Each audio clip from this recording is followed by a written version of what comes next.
स्वागत है यीशु मसीह के नाम में। हालेलुया।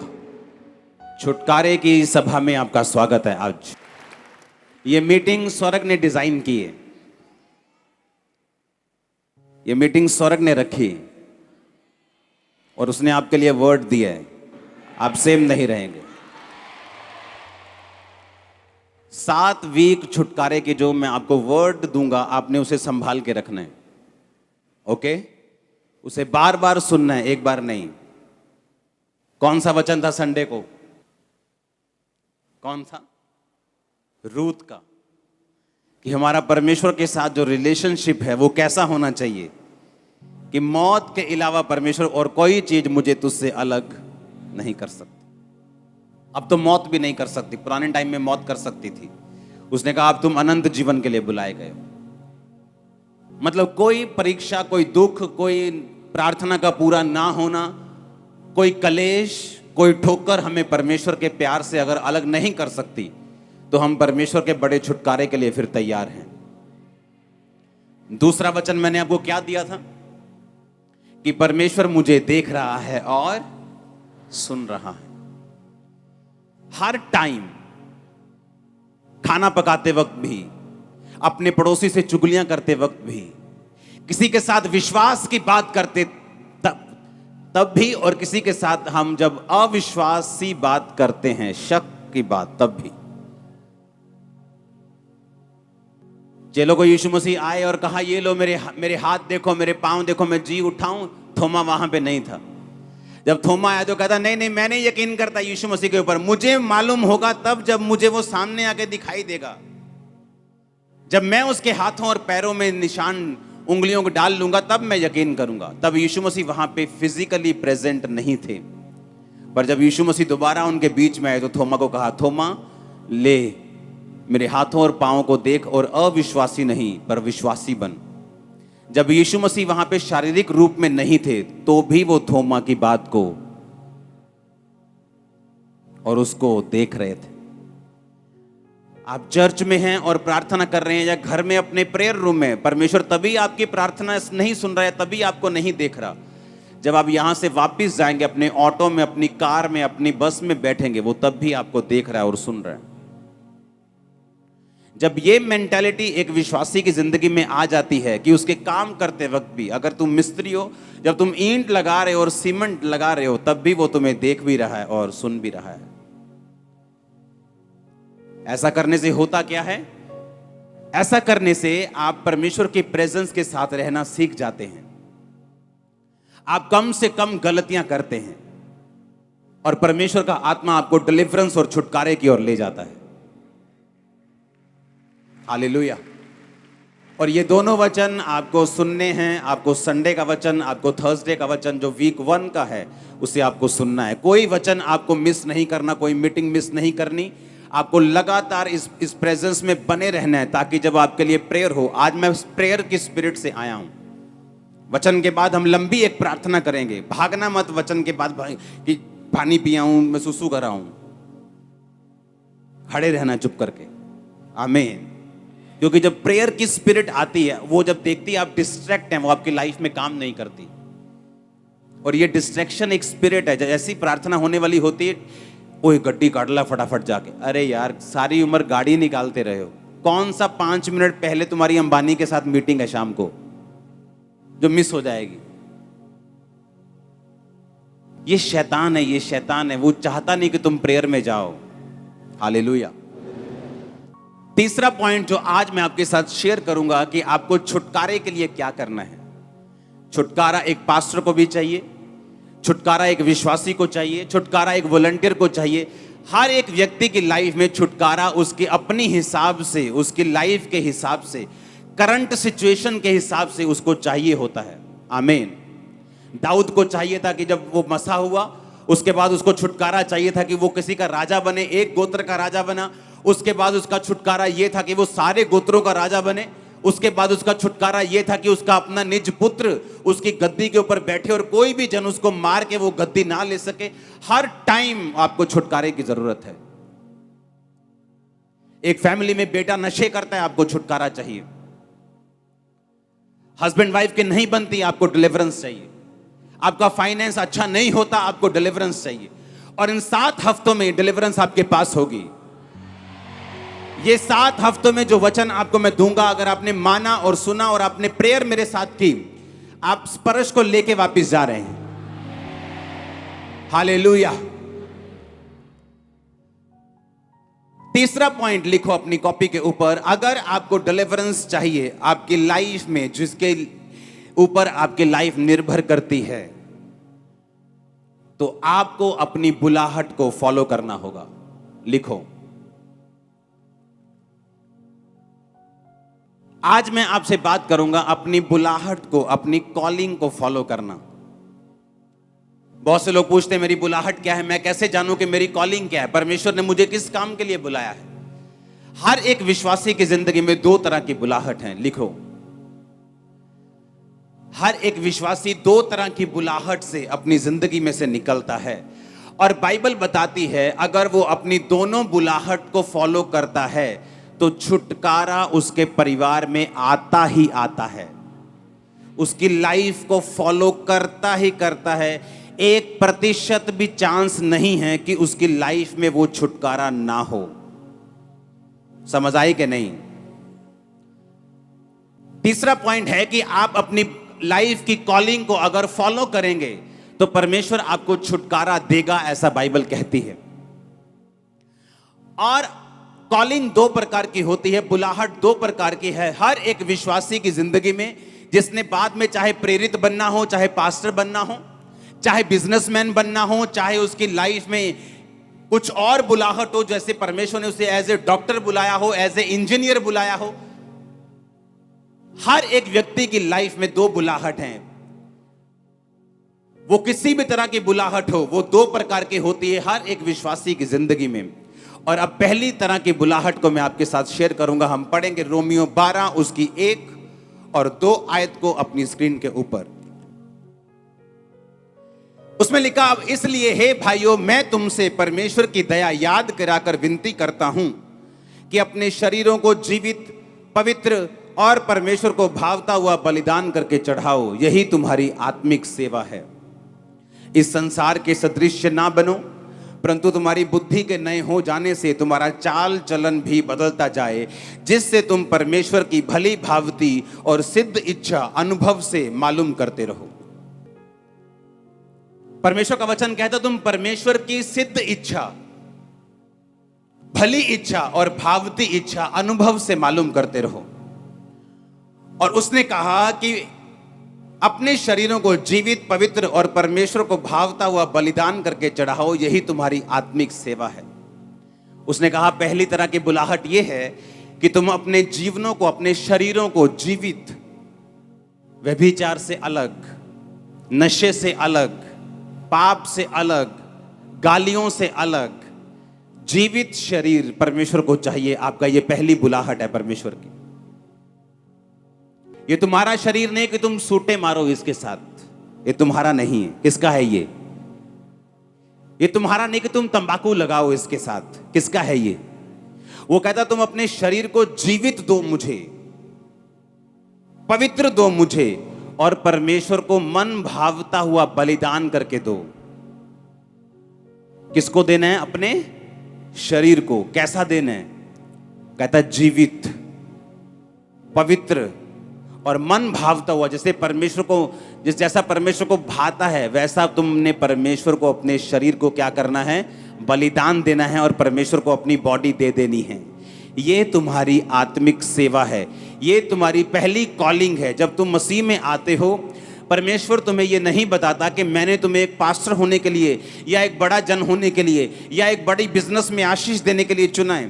पहले वो तुम्हें यही कहता है कि तुम अपने शरीर को जीवित करके, मन भावता करके और पवित्र करके मुझे सौंप दो, ताकि जो असली बुलाहट में मैं तुम्हें लेके जाना चाहता हूं, मैं लेके जा सकूं। समझ आई इतना कि नहीं आई? उसने कहा यही तुम्हारी आत्मिक सेवा है कि अपने शरीर को जीवित करके और मन भावता करके और पवित्र करके मुझे सौंप दो। यही तुम्हारी क्या है? आत्मिक सेवा है। अगर परमेश्वर ने यह सोचा हुआ है कि आपका छुटकारा वो तब करेगा जब आप उसकी सेवा को फॉलो करेंगे। मेरा छुटकारा तब हुआ जब मैंने सेवा को फॉलो किया, जब मैंने मिनिस्ट्री की, जब मैंने सेवा की। ये मेरी बुलाहट थी, मेरी बुलाहट थी सेवा करने की, लोगों के ऊपर प्रार्थना करने की। और जब मैंने इस बुलाहट को फॉलो किया तब मेरी लाइफ में पूरा छुटकारा हुआ। चाहे मैं 40-40 रोजे रख के कितनी बार रोता रहा, मांगता रहा, प्रार्थना करता रहा, प्रभु के साथ नाराज भी होता रहा, प्रभु को भेंट भी चढ़ाता रहा, क्रूसेड्स करवाता रहा, मीटिंग्स करवाता रहा, बोता रहा, सब कुछ करता रहा, लेकिन परमेश्वर ने कहा ये सब बातें ठीक हैं, ये तेरी हेल्प करेंगी आगे बढ़ने में, लेकिन तुझे मेरी पूरी बुलाहट को फॉलो करना पड़ेगा अगर तू मेरी जिंदगी में, अपनी जिंदगी में चाहता है कि मैं तुझे संपूर्ण छुटकारा दूं जैसा तू चाहता है। लेकिन बात यह है कि परमेश्वर आपको छुटकारा नहीं दे सकते और आपको दूसरी बुलाहट जो परमेश्वर की आपकी लाइफ में है वो आपको नहीं लेके जा सकते अगर आपने पहली कंडीशन को पूरा नहीं किया है। तो अगर आपका शरीर मन भावता हुआ बलिदान करके आपने परमेश्वर को नहीं चढ़ाया हुआ तो वो आपको दूसरी बुलाहट में नहीं लेके जा सकते। अगर आपने 8वीं क्लास पास नहीं की तो आपको 9वीं 10वीं में नहीं लेके जा सकते। बहुत से लोगों का छुटकारा नहीं होता क्योंकि उन्हें मालूम नहीं मेरा छुटकारा होगा कैसे। मेरा हस्बैंड शराब पीता है, मेरा छुटकारा कैसे होगा। मेरे बच्चे नशा करते हैं, मेरा छुटकारा कैसे होगा। मेरे को फाइनेंशियल ट्रबल है, मेरा छुटकारा कैसे होगा। छुटकारे के लिए आपको प्रोसीजर फॉलो करना पड़ेगा। क्रिश्चियनिटी जो लाइन है ये शॉर्टकट की लाइन नहीं, आपको हर एक कोर्स को फॉलो करना पड़ेगा, हर एक लाइन को फॉलो करना पड़ेगा और परमेश्वर आपके साथ होंगे। अब जब मुझे मालूम है कि परमेश्वर ने मुझे एक काम करने के लिए बुलाया है तो मुझे क्या करना है। मुझे पहली बुलाहट पूरी करनी है कि सबसे पहले अपने शरीरों को मन भावता करके, पवित्र करके और जीवित करके मुझे परमेश्वर को सौंपना होगा। कहता यही तुम्हारी आत्मिक क्या है, तुम्हारी सेवा है। कहता तुम्हारे बुद्धि के नए होने से तुम्हारा चाल चलन भी बदलता जाए। और बुद्धि नई कैसे होगी? जब हम अपने शरीर को वचन के आगे सौंप देंगे। हम रोज परमेश्वर का वचन पढ़ेंगे, हमारी बुद्धि नई होती जाएगी। जब बुद्धि नई होती जाएगी चाल चलन बदलता जाएगा और जैसे ही हमारा चाल चलन उस लेवल पे आ जाएगा परमेश्वर आपको दूसरी बुलाहट से बुला लेंगे, आपसे अपने काम लेना शुरू करेंगे और छुटकारा आपके पास होगा जो आपको चाहिए। आपको कितनी जरूरत है हीलिंग की, आप कितना रोती हैं, कितना तड़फती हैं, इस बात से आपकी चंगाई नहीं होगी। दुख के हिसाब से चंगाई नहीं होती। बाइबल में हमें लगता है 45 साल से मेरे बच्चा नहीं, अब मैं चर्च में आ गई हूं अब तो होगा। ये मायने नहीं करता कितने साल से नहीं हुआ। हन्ना जब बच्चा नहीं होता था तो अपने पति को बोलती थी मैं तेनू नहीं बुलाना, आज तो मैं नहीं रोटी खानी। वो बोलता था मेरा कसूर क्या है। मेरी दूसरी पत्नी के, पुराने टाइम में एक से ज्यादा पत्नियां होती थी, वो बोलता था दूसरी पत्नी के है, तेरे नहीं। अगर यहोवा ने तेरी कोख को बंद किया है तो मेरा क्या कसूर है? क्या मैं तेरे लिए 10 बेटों से 7 बेटों से भी अच्छा नहीं हूं? बाइबल कहती वो उसको दुगना देता था, हर चीज, हर ब्लेसिंग, पैसा, सपोर्ट, दुगना प्यार करता था। लेकिन फिर भी बाइबल कहती वो कुड़ती थी, खाना नहीं खाती थी, रोती थी, उसकी सौतन उसको चिढ़ाती थी, इतना कुछ ड्रामाबाजी घर में चलती थी, तब भी उसकी कोख नहीं खुली। और परमेश्वर के घर में जाके गई और बोली परमेश्वर अगर तुम मुझे बच्चा, बेबी बॉय दे, मैं तेरे भवन में वापस कर दूंगी। गर्भ खुल गया उसका। परमेश्वर ने यह नहीं कहा कि तू बहुत रो के आई है इसलिए मैं तेरे गर्भ को खोलता हूं। तू बड़ी दुखी थी, मैं तेरे गर्भ को, तू बड़ी चिड़ी हुई थी, मैं तेरे गर्भ को खोलता हूं। जैसे ही उसने अपनी बुलाहट को समझा कि मेरी बुलाहट यह है कि सबसे पहले मैं अपने जीवन को परमेश्वर के हाथों में सौंप दूं, प्रार्थना करूं, और दूसरा मेरी बुलाहट यह है कि परमेश्वर के लिए मैं एक बेटे को जन्म दूं जो खुदा की सेवा करे। अब आप मेरी बात को समझ रहे कि नहीं? जैसे ही उसको समझ आई कि मेरी बुलाहट यह है कि पवित्र आत्मा ने उसे समझाया, वो गई और उसने प्रार्थना की, पवित्र आत्मा ने उसे उभारा, बोल कि अगर तेरे बेबी बॉय होगा, बेटा होगा, तो परमेश्वर के घर में दे देगी और परमेश्वर के घर में वो सेवा करेगा। और परमेश्वर को एक नबी चाहिए था जिससे वो बात कर सके। जैसे ही उसने परमेश्वर की मर्जी को पूरा किया परमेश्वर ने उसको ताकत दी।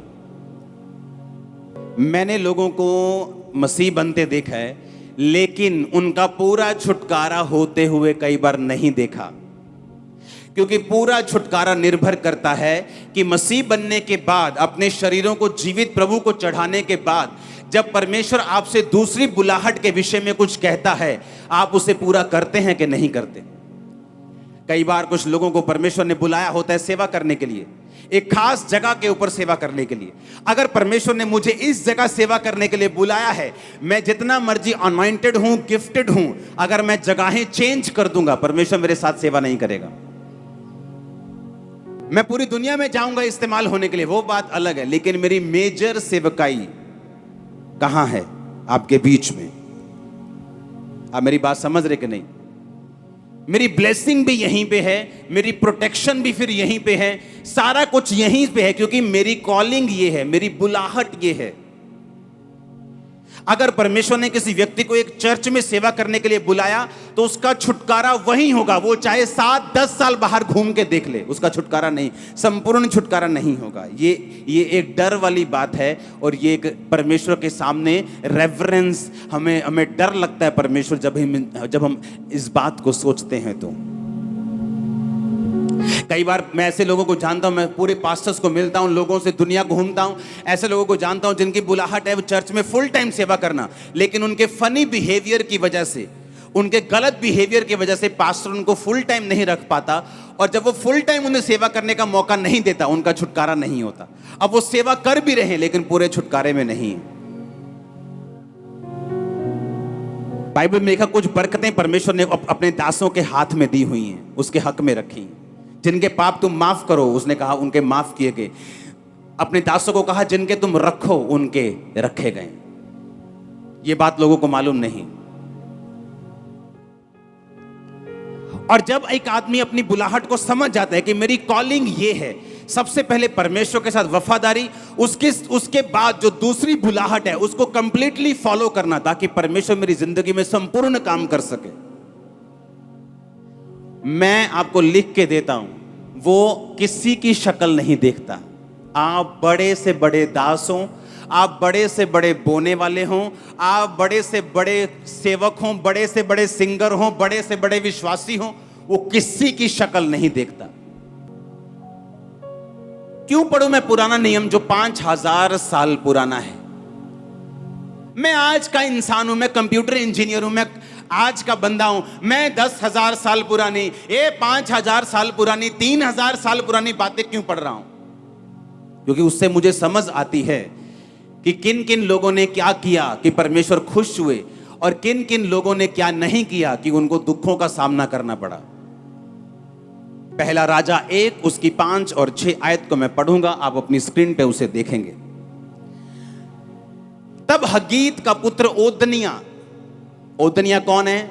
दाऊद का बेटा, सिर ऊंचा करके कहने लगा मैं राजा बनूंगा। सो उसने रथ और सवार और अपने आगे आगे दौड़ने को 50 पुरुष रख लिए। उसके पिता ने तो जन्म से लेकर उसे कभी यह कहकर उदास ना किया था कि तूने ऐसा क्यों किया। वह बहुत रूपवान यानी बहुत सुंदर था, और अबशालोम के पीछे उसका जन्म हुआ था। फिर से अपनी स्क्रीन के ऊपर देखेंगे इस वचन को। उसके पिता ने जन्म से लेकर उसे कभी यह कहकर उदास नहीं किया था, तूने ऐसा क्यों किया। जब कोई बच्चा शरारत करता है, कोई ऐसा काम करता है जो वचन के खिलाफ है, जब हम ये वर्ष पढ़ते हैं तो हमें ऐसा लगता है कि दाऊद बड़ा अच्छा आदमी था। लगता है कि नहीं? बहुत सॉफ्ट, अपने बेटे को कभी नहीं डांटा, प्यारा आदमी, कभी उदास नहीं किया। लगता है कि नहीं? हाँ, बचपन से लेके जवान तक कभी उदास नहीं किया अपने बेटे को।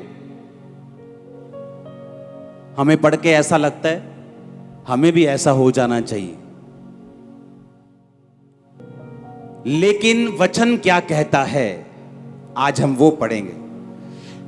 नीति वचन 22 उसकी 6 आयत में लिखा हुआ, लड़के को उसी मार्ग की शिक्षा दे जिसमें उसको चलना चाहिए, वो बुढ़ापे में भी उससे ना हटेगा। सब बोलो आमीन।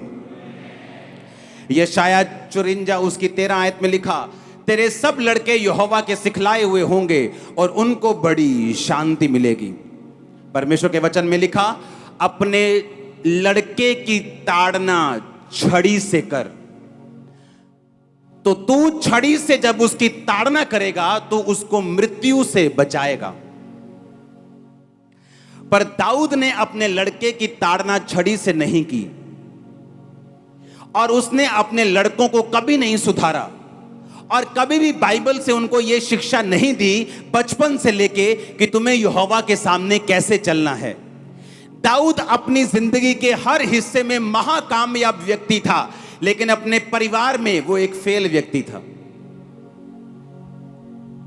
वो दाऊद जिसके साथ परमेश्वर हमेशा रहता था, वो दाऊद जो एक भी लड़ाई नहीं हारा, वो दाऊद जो पवित्र आत्मा से भरा हुआ था। लेकिन परमेश्वर ये कहता है कि तुम चाहे जितने मर्जी बड़े विश्वासी क्यों ना हो, तुम्हें वचन के ऊपर चलना सीखना होगा। उसने अपने लड़के की ताड़ना कभी नहीं की, जबकि बाइबल कहती है अपने लड़के की ताड़ना छड़ी से कर। तो जब छड़ी से तू ताड़ना देगा अपने बेटे को तो उसको मौत से बचा लेगा। पर दाऊद ने कभी अपने बेटे को ताड़ना नहीं दी, उसको कभी उदास नहीं किया, उसको हमेशा शाबाशी देता रहा और बोलता रहा कोई बात नहीं, सियाना हो जाएगा। आप मेरी बात समझ रहे कि नहीं? और सिर्फ एक ही ऐसा क्षेत्र, एक ऐसा एरिया, एक ऐसी चीज थी जिसमें दाऊद फेल था, वो था उसका परिवार। कारण यह था परमेश्वर के वचन को इग्नोर करना और दूसरा बैतशेबा के साथ व्यभिचार करना। आप मेरी बात समझ रहे कि नहीं? उसके परिवार में छुटकारे की कमी इसलिए थी क्योंकि वो परमेश्वर के वचन को पूरी तरह से फॉलो और अपनी बुलाहट को फॉलो नहीं कर पाया। आप अपने बच्चों को समझाना नहीं चाहते, आप बोलते हो नहीं नहीं ये तो अभी जवान है, जवानी में गलतियां करते हैं। अरे जवानी में गलतियां नहीं करते, क्या जवानी क्या बुढ़ापा, गलती गलती है। आप उसको समझाते नहीं, आप कभी छड़ी नहीं उठाते और आप अपने बच्चों को नरक के लिए तैयार कर देते हैं। और जब वो बड़ा हुआ कहता मैं राजा बनूंगा, अपने बाप से सलाह तक नहीं की, कहता मैं राजा बनूंगा। और बाइबल कहती सब लोगों को गया लेके गया, प्रभु एक बड़ा भोज दिया और अनाउंस कर दिया कि मैं इजराइल का राजा हूं। और बाइबल कहती जब सुलेमान राजा बनाया गया, ये ओतनिया मारा गया। काश इसका बाप इसे मारता छड़ी से तो ये मौत से ना मरता। और बहुत कम लोगों में ये फादर का हार्ट होता है जो लोगों को सही रीति के साथ सिखाना चाहते हैं, नहीं तो कोई ये सिरदर्दी लेना नहीं चाहता। हालेलुया। उसने कहा जो पहला काम तेरा है वो ये है कि अपने शरीरों को पवित्र मन भावता जीवित करके परमेश्वर को चढ़ाना, और तेरी बुद्धि नहीं होनी चाहिए जो बाइबल कहती है, तेरी बुद्धि उसके अनुसार होनी चाहिए, ना कि जिस हिसाब से तेरे परिवार, तेरे बूढ़े, तेरे दादा परदादा चलते आए, ना कि उस हिसाब से, बल्कि बाइबल के हिसाब से। आप मेरी बात समझ रहे कि नहीं? एक ही जगह दाऊद ने फेलियर देखा, वो क्या था? उसका परिवार। एक ही जगह उसने फेलियर को महसूस किया अपनी लाइफ में, वो कहां पर? उसके परिवार के ऊपर। क्योंकि दाऊद ने हर एक वर्ड को फॉलो किया, बस ये वचन उसने फॉलो नहीं किया कि अपने लड़के की ताड़ना छड़ी से कर। अपने लड़के को तभी सिखा जब वो बच्चा है, जब वो बड़ा हो जाएगा वो हटेगा नहीं। आज आपके बच्चे अगर चर्च में नहीं है पढ़ाई के नाम पे कि उन्होंने पढ़ना है, ट्यूशन है, तो आप उनको तैयार कर रहे हो कि जब बड़े होकर वो रिबिलियस हो जाएंगे, खुदा के खिलाफ हो जाएंगे, परिवार के खिलाफ हो जाएंगे, आप उनकी जिंदगी में कुछ नहीं कर सकेंगे। आज अगर एक 10 साल का बच्चा पाप को समझता है, पहले 20 साल का बड़ा पाप को समझता था। टाइम जैसे जैसे दिन बुरे होते जा रहे हैं, अंधेरे होते जा रहे हैं, फिर 16 साल का 15 साल का बंदा पाप को समझने लगा। आज 8 साल का बच्चा भी पाप को समझता है। अगर वो पाप को समझता है तो चर्च क्यों नहीं लेके आए तुम लोग? अगर वो समझता है पाप क्या है तो ये भी समझेगा वचन क्या है। अगर वो पाप को समझता है तो परमेश्वर को भी समझेगा। तो वो घर पे क्या कर रहा है? वो आज बीमार है, वो बात समझ आती है कि थोड़ा ठीक नहीं है, घर पे है, लेकिन अच्छा भला घर पे ये बात समझ नहीं आती। हमें वो करना होगा जो परमेश्वर का वचन कहता है। हमें पहली बुलाहट को फॉलो करना होगा और उसके बाद दूसरी बुलाहट परमेश्वर हमें भली भावती और सिद्ध इच्छा हमें अनुभव से मालूम होगी कि कहां पे परमेश्वर का आत्मा मेरे साथ रहता है। जब मैं इस जगह पे सेवा करता हूं, जब मैं ऐसे करता हूं, परमेश्वर का आत्मा मेरे साथ रहता है। जब मैं ऐसे परमेश्वर के साथ चलता हूं तो मुझे फ्लो फील होता है। जब मैं इस तरह से परमेश्वर के साथ चलता हूं तो मुझे महसूस होता है कि हां, मैं सही कर रहा हूं। कितने मेरी बात को समझ रहे हैं? और तब हमें मालूम होता है कि हाँ, हम परमेश्वर की दूसरी बुलाहट में एंटर कर चुके हैं। आमीन। आप चर्च में आते जा रहे हैं, अपनी जिंदगी परमेश्वर को आपने दे दी, अपने शरीरों को बलिदान करके परमेश्वर को दे दिया। धीरे धीरे आपको समझ आती है मुझे सुसमाचार देना है। धीरे धीरे आपको समझ आती है मुझे अपने अगुए के लिए 40 रोजे रख के प्रार्थना करनी, मुझे अपनी बहन के लिए प्रार्थना करनी, मुझे बीमारों के लिए प्रार्थना करनी। धीरे धीरे धीरे आप उस सेवा में एंटर करना शुरू और बुलाहट में एंटर करना शुरू कर देते हैं और वही छुटकारे का कारण बनती है। आमीन। और आप देखते हैं उसके बाद आपका फाइनेंस छूट रहा है, आपका शरीर हील होना शुरू हो गया, दुष्ट आत्मा पुरानी बात हो चुकी, शैतान जा चुका है, बीमारियां जा चुकी, स्ट्रेस खत्म हो चुका है, डिप्रेशन खत्म हो चुका है। आप अपनी लाइफ में फिर नोटिस करते हैं। आमीन। हालेलुया। हम कभी बाइबल पढ़ते हैं, हमें समझ नहीं आता कि यहां क्यों लिखा है कि दाऊद ने अपने बेटे को कभी उदास नहीं किया। हमें लगता है दाऊद बहुत भला आदमी था, हमें लगता है उसका नेचर बड़ा परफेक्ट था कि उसने कभी उदास ही नहीं किया अपने बेटे को। कितना अच्छा डैड था वो, कितना अच्छा फादर था। आप परमेश्वर से ज्यादा धर्मी नहीं हो सकते, आप उससे ज्यादा पवित्र नहीं हो सकते, आप उससे ज्यादा समझदार नहीं हो सकते। जब उसने शाऊल को बोला कि जा और अमालेकियों को मार दे, तो शाऊल ने उनको छोड़ दिया और वही अमालेकियों ने तुम परमेश्वर से आगे नहीं जा सकते। हालेलुया। तुम उससे समझदार नहीं हो सकते, तुम उससे अधिक धर्मी, उससे अधिक पवित्र नहीं हो सकते। जो वो वचन में कहता है तुम्हें करना है, तुम्हारा छुटकारा उसी में है। आमीन। हालेलुया। अपने हाथों को उठा, बोलो थैंक यू जीसस। ऊंची आवाज से बोलो थैंक यू जीसस। बोलो खुदाबंद ये वचन कि मैं तेरी बुलाहट को फॉलो करूं, मैं अपने शरीर को मन भावता हुआ बलिदान करके चढ़ाऊं, उसके बाद मैं वचन को पूरा करता हुआ दूसरी बुलाहट को, बाइबल कहती है, अनुभव से समझ लूं ताकि मेरा बड़ा छुटकारा हो, मेरी फैमिली का बड़ा छुटकारा हो। मैं तेरी हुजूरी में हूं, मेरी अगुवाई कर, मुझे गाइड कर। प्रभु यीशु मसीह के सामर्थी नाम में हम मांगते हैं। आमीन। आमीन। आपका छुटकारा है अपने जीवन को, अपने शरीर को परमेश्वर को सौंप देना। उसके बाद अनुभव से उसने कहा सिद्ध इच्छा मालूम करते रहो। आप चर्च में आए, अनाउंसमेंट हुई, हमें सुसमाचार देने के लिए जाना है, आपने नाम लिखवाया। आप सुसमाचार देने के लिए जाते गए, परमेश्वर ने बरकत दी। आपको मालूम हो गया अनुभव से कि परमेश्वर ने पहले मेरी जिंदगी को सुधारा, अब वो मुझसे सेवा ले रहे, वो छुटकारे का कारण बनेगा। आप समझ रहे मेरी बात को? लेकिन हमारी जिंदगी अगर पवित्र नहीं हुई, अगर लाइफ अभी भी पाप में है, अभी भी परमेश्वर से दूर है, तो सेकंड बुलाहट में घुसने का तो चांस ही नहीं। 10वीं नहीं की तो 12वीं में जाने का, 11वीं में जाने का चांस ही नहीं। स्कूल में फेल हो गए तो कॉलेज में जाने का तो चांस ही नहीं। तो पहले मुझे अपने लाइफ को, पर्सनल लाइफ को परमेश्वर के साथ बिताना है। उसके बाद मुझे यह देखना है कि परमेश्वर की परफेक्ट प्लानिंग मेरी जिंदगी में क्या है। जिन लोगों की जिंदगी में मैंने देखा है कि फुल टाइम परमेश्वर की कॉलिंग है, उन्होंने अपनी बरकत को 10 साल, 20 साल, 30 साल भी लेट किया है अपने बिहेवियर की वजह से। परमेश्वर उनका पूरा छुटकारा नहीं कर पाया क्योंकि उनका छुटकारा उनकी बुलाहट के पीछे छुपा हुआ है। आमीन। एक व्यक्ति का छुटकारा उसकी कॉलिंग के पीछे।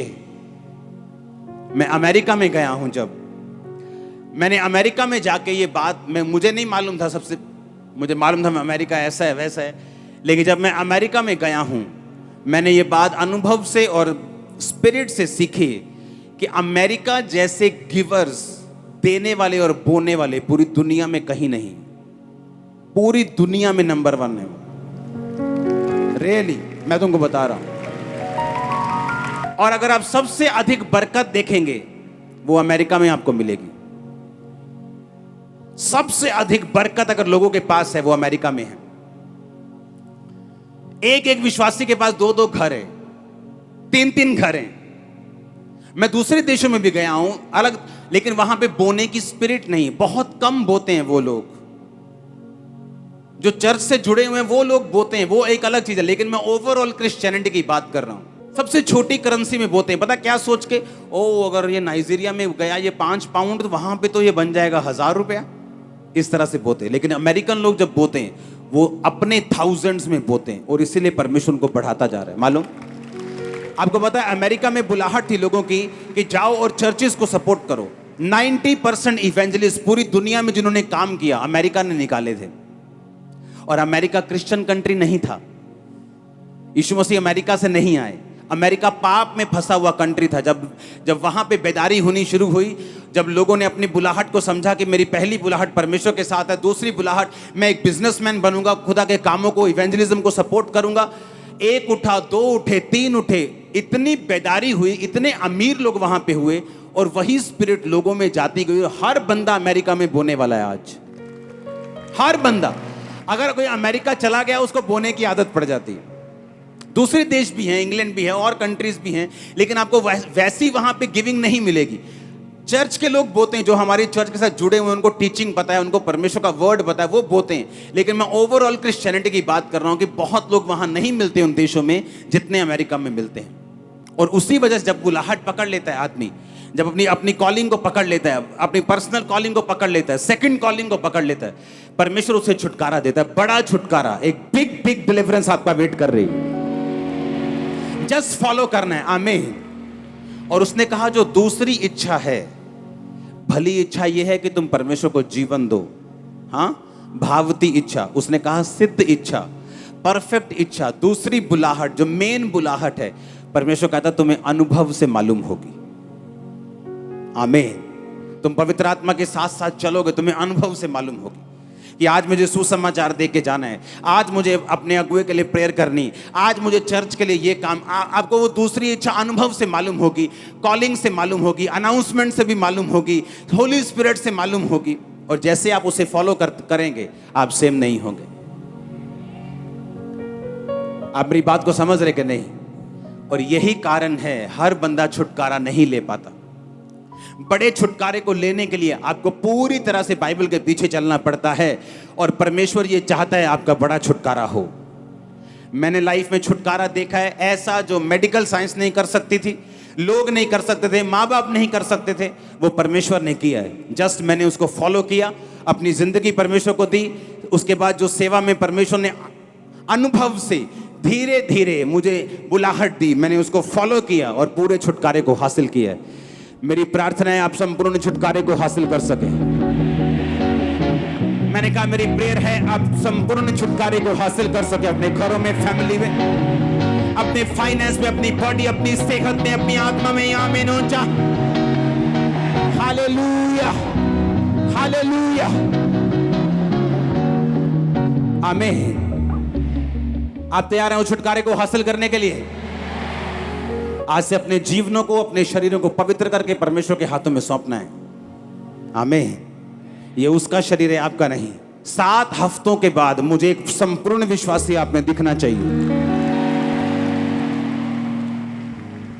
और जो मांगना है खुदावन से मांगो, जो हीलिंग मांगनी है मांगो, जो छुटकारा मांगना है मांगो, वैसा आपको छूने वाला और वापस लेके आने वाला गवाही के साथ।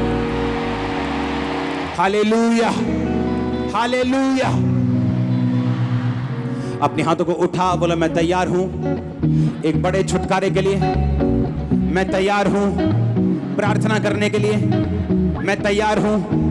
Hallelujah, hallelujah. हमारे YouTube चैनल को सब्सक्राइब करें ताकि आप परमेश्वर के गहरे वेदों को जान सकें कि कैसे आप परमेश्वर में बढ़ सकते हैं, कैसे आप दुष्ट आत्माओं से, नशों से, बीमारियों से और वंशों के श्रापों से आजाद हो सकते हैं।